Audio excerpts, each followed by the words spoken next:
اعوذ باللہ من الشیطان الرجیم بسم اللہ الرحمن الرحیم۔ اسلامی کوسچن آنسر چینل میں تمام بہن بھائیوں کو خوش آمدید کرتی ہوں اور امید کرتی ہوں کہ آپ سب خیریت سے ہوں گے۔ آج کی ویڈیو میں ہم دیکھیں گے کہ اللہ تعالیٰ کو کیسے راضی کیا جا سکتا ہے یا اللہ تعالیٰ کے راضی ہونے کی نشانیاں کیا ہیں۔ تو مفتی طارق مسعود صاحب اس کے بارے میں بتائیں گے، تو چلیے سٹارٹ کرتے ہیں آج کی ویڈیو اور ملاحظہ کرتے ہیں۔ راضی ہونے کی پہچان، ہمیں کبھی دل میں ٹینشن ہوتی ہے کہ اللہ ہم سے راضی ہے یا نہیں ہے، ہمیں کس طرح پتہ چلے گا کہ اللہ ہم سے راضی ہے یا ناراض ہے۔ محمد عیسیٰ صاحب کشمیر سے، بھائی اللہ نے قرآن میں بتا دیا ہے کہ اللہ کن سے خوش ہے، جن سے اللہ خوش ہوتا ہے ان پر کوئی خوف و غم نہیں ہوتا۔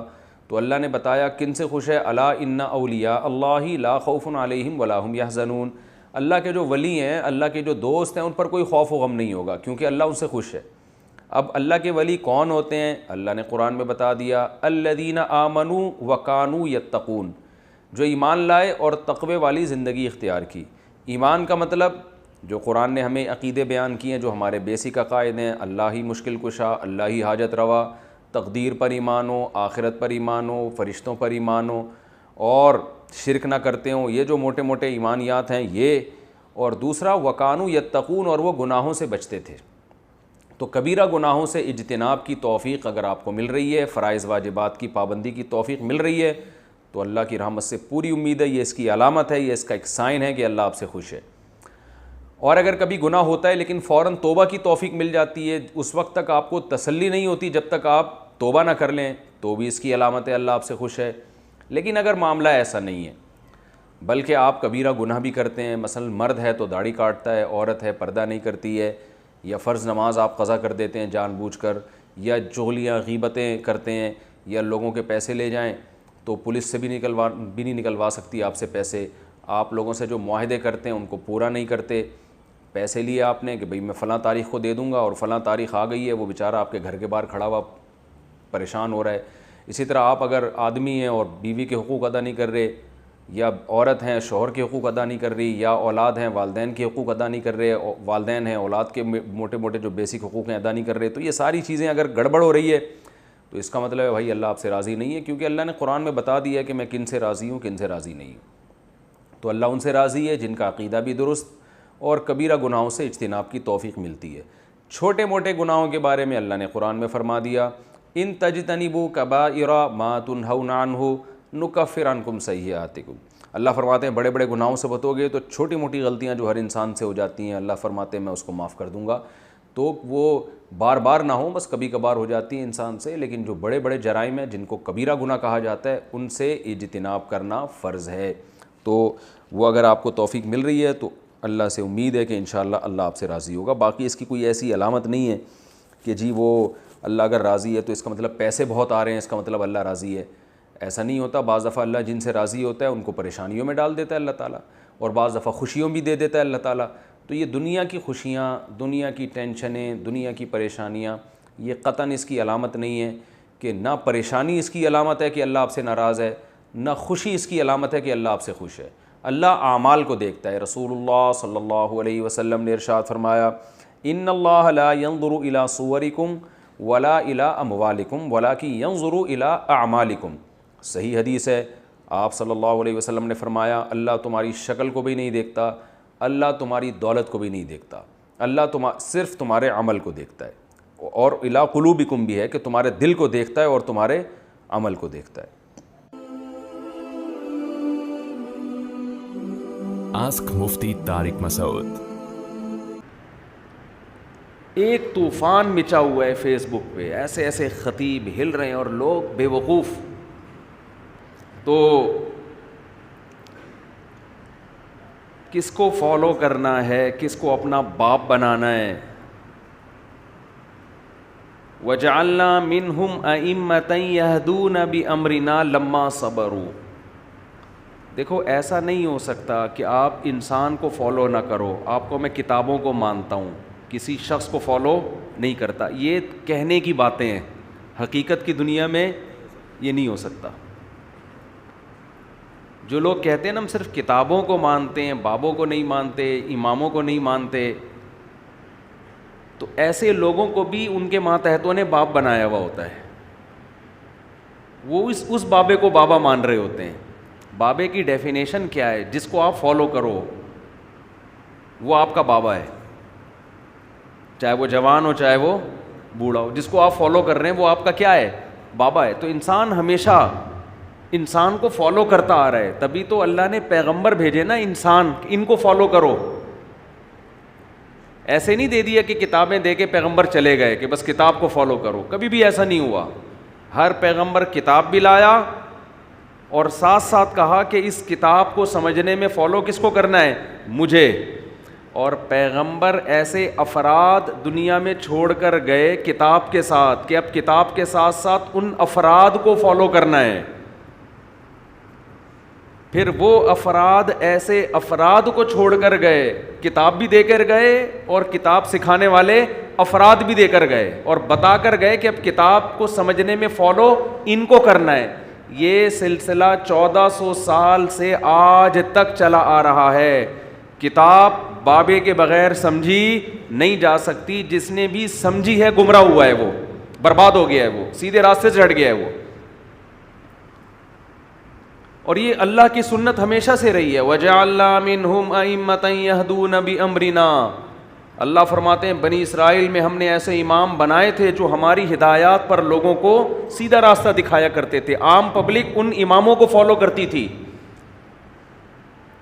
تو پبلک ہمیشہ انسان کو فالو کرے گی، کسی بابے کو فالو کرے گی۔ بابے کو آپ اپنی ڈکشنری سے نکال نہیں سکتے، نکال دیا تو غامدیت ہے۔ غامدی بغیر بابے کے قرآن کو فالو کرتے ہیں اور اسلامی تعلیمات کی ایسی کی تیسی کر دی۔ حضرت عیسیٰ علیہ السلام کی حیات کا انکار کر دیا کہ آسمانوں پہ زندہ نہیں ہے، جو پوری امت کا ہمیشہ سے اجماعی مسئلہ ہے۔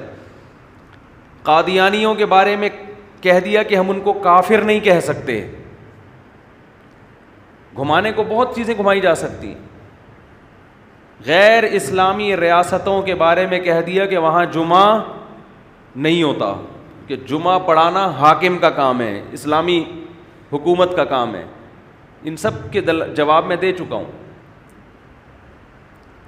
اور پتہ نہیں کیا کیا کیا ہے، قرأتوں کا انکار کر دیا، بہت ساری حدیثوں کا انکار کر دیا، اس لیے کہ اخپل طریقے سے قرآن کو سمجھنے کی کوشش کی۔ ضلوا و اضلوا، خود بھی گمراہ اور لوگوں کو بھی گمراہ۔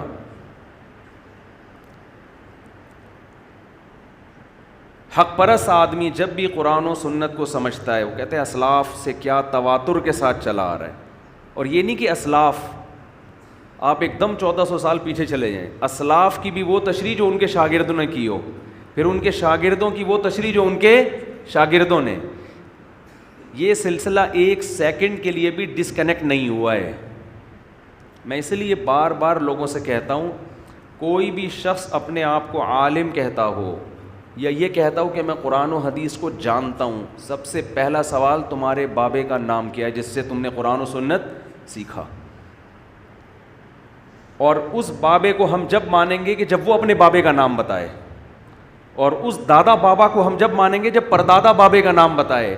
یہ سلسلہ محمد صلی اللہ علیہ وسلم تک سند متصل کے ساتھ چلنا ضروری ہے۔ درمیان میں ایک بابا بھی مارکیٹ سے شارٹ ہو گیا، روحانی لحاظ سے آپ ثابت النسب نہیں ہو۔ آپ کی اس کا مطلب اوپر جا کے کوئی ایسا بابا آ رہا ہے جس نے کسی کو بابا نہیں بنایا اور اس نے خود سے قرآن و حدیث کو سمجھا ہے۔ جو خود سے سمجھے گا اسلاف کی رائے کو ہٹا کے، وہ یقیناً گمراہ ہوگا۔ یہاں پھر میں ایک بات کہتا ہوں کہ انہی بابوں کے سلسلوں میں اچھے بابے بھی ہیں اور گمراہ بابے بھی ہیں۔ بہت سے گمراہ لوگ اپنا سلسلہ پیش کر دیں گے، ہم نے فلاں سے سیکھا، اس نے فلاں سے سیکھا، اس نے۔ سند کافی نہیں ہے، سند پہلی سیڑھی ہے اہل حق کے گروہ میں شامل ہونے کے لیے۔ اس کے بعد بھی کچھ شرطیں ہیں، سمجھ رہے ہو؟ اس کے بعد بھی کچھ شرطیں، وہ شرطیں یہ کہ یہ سلسلہ بھی اہل حق کا ہو، اہل باطل کا نہ ہو، درمیان میں کوئی بابا گمراہ نہ آ رہا ہو۔ اہل حق بابوں کی ڈیٹیل پیش کرنی پڑے گی۔ تو اگر بابے ہی نہیں ہیں، اس کا مطلب تو یہ ہوا، دیکھو صحابہ سے زیادہ کوئی ہے جو قرآن کو سمجھ سکے؟ ان کی زبان میں نازل ہوا. لیکن قرآن کیا کہتا ہے کہ نبی ان کو سکھائیں گے. یعلمہم الکتاب, قرآن ان کو کون سکھائے گا؟ نبی. یہ اخپل طریقے سے سمجھنے کی کوشش نہیں کریں گے, نبی سکھائیں گے, ان کو گائیڈ کریں گے. یہ مطلب ہے اس کا, یہ والا مطلب نہیں ہے, یہ والا مطلب صحیح ہے. پھر تابعین کی جماعت جب آئی تو جیسے صحابہ براہ راست قرآن نہیں سمجھ سکتے تھے تو کیا تابعین سمجھ سکتے تھے؟ ان کو گائیڈ کس نے کیا؟ صحابہ نے. پھر تبع تابعین کو گائیڈ کس نے کیا؟ تابعین نے.